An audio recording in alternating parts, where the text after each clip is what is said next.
அஸ்ஸலாமு அலைக்கும். Sunday special. நான் வந்து சண்டே மார்க்கெட்டுக்கு போயிட்டு வரலான்ட்டு மார்க்கெட்டுக்கு வந்திருந்தேன். ஃபுல்லாக வெஜிடபிள்ஸ் எல்லாம் இருந்துச்சு. எல்லாம் வாங்கிட்டு வீட்டுக்கு கிளம்பிட்டு போயிட்டுருக்கும்போது அப்புறமா அந்த சைடு பார்த்தா ஃபுல்லாக ரஷ்ஷாக இருந்துச்சு. என்னடான்னு பார்த்தா ஃபுல்லாக வந்து கிருணி பழத்தில் இது வந்து என்னென்னு கேட்டதுக்கு நாட்டி கிருணி பழம் நாப்பில் அந்தால ஒரு 2 கிருணி பழம் வாங்கிட்டு அந்தால வீட்டுக்கு வந்துட்டேன். வீட்டுக்கு வந்து இன்றைக்கி எங்கள் வீட்டில் சண்டேண்டாலே எப்போவும் மட்டன் தான் இருக்கும். இன்றைக்கி ஏதோ ஒரு பண்டிகைங்கிறதுனால மட்டன் ஷாப் எல்லாமே க்ளோஸாக இருந்துச்சு.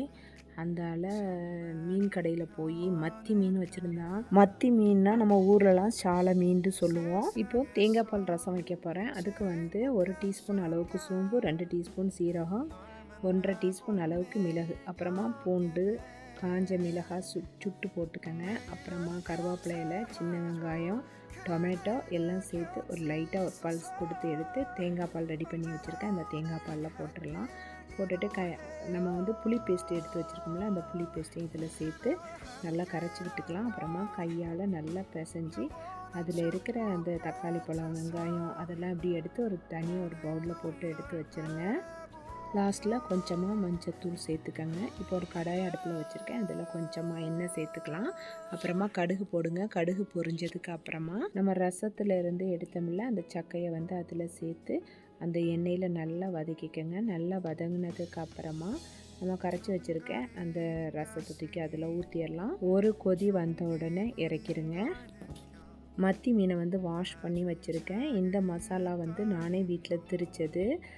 இது வந்து மீன் மசாலானா பொரிக்கிறதுக்கு திரித்து வச்சுருக்கேன். இந்த மசாலா போட்டு மீன் பொரிக்கும்போது ரொம்ப டேஸ்ட்டாக இருக்கும். இதுக்கு எதுவுமே வேண்டாம், கொஞ்சமாக இஞ்சி பூண்டு பேஸ்ட் மட்டும் சேர்த்துக்கங்க. இப்போ மத்தி மீனை நல்லா வாஷ் பண்ணி வச்சுருக்கேன். இங்கே க்ளீன் பண்ணியே தந்துடுவாங்க, அதனால ரொம்ப ஈஸியாக இருக்கும்.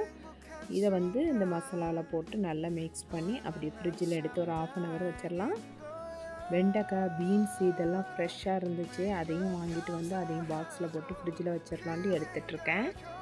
மிளகாய் வாங்கிட்டு வந்தேன். மிளகாயையும் வாஷ் பண்ணி எடுத்து வச்சிடலான்னு வாஷ் பண்ணிகிட்ருக்கேன்.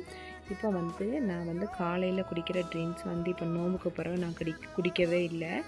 பார்த்தேன் மஞ்சள் இருந்துச்சு, அந்தால மஞ்சளை வாங்கிட்டு வந்து தோல் எடுத்துகிட்ருக்கேன். மஞ்சளை சின்ன சின்ன பீஸாக கட் பண்ணி எடுத்து வச்சுருக்கேன். அப்புறமா ஒரு 5 நெல்லிக்காய் எடுத்து வச்சுருந்தேன், கட் பண்ணி எடுத்து வச்சுருக்கேன். அப்புறமா நல்லா வாஷ் பண்ண ஒரு கை கொத்து அளவுக்கு கருவேப்பிலையில் ஒரு துண்டு இஞ்சி இவ்வளோத்தையும் சேர்த்து நல்லா அரைச்சி ஜூஸ் எடுத்துக்கலாம். இப்போ ஐஸ் க்யூப் மோல்டில் இதை ஊற்றிடலாம். ஊற்றி நல்லா கெட்டியானதுக்கப்புறமா ஒரு பேக்கில் போட்டு எடுத்து வச்சுக்கோங்க. காலையில் ஒரு க்யூப் எடுத்து தண்ணியில் போட்டு குடிச்சிங்கன்னா ஹேருக்கு ரொம்ப நல்லது.